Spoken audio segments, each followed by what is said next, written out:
Ako po si Christian, operator ng Subdi Printer dito sa RV Palawan. Nagamit po ito nung wala yung linggo. Ito po yung cupping na may 80% good condition pa. Ito naman po yung kanyang head. Huling palit po nito is nakaraang taon pa po. Head clean. Punasan po natin yung wiper.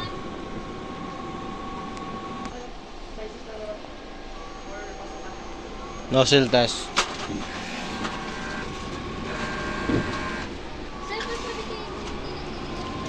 Buo naman po. Waste tank, nilinis na karang araw.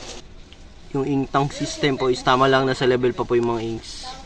Ito po yung spare na film. Ito naman po yung mga inks niya, yung black tsaka magenta nasa likuran na po. Tapos ito yung mga gamit nyo sa harapan. Ito naman po yung checklist. Ito naman po yung output. Ito naman po yung consumable. Wala naman po ako nagamit. Yun lamang po, maraming salamat.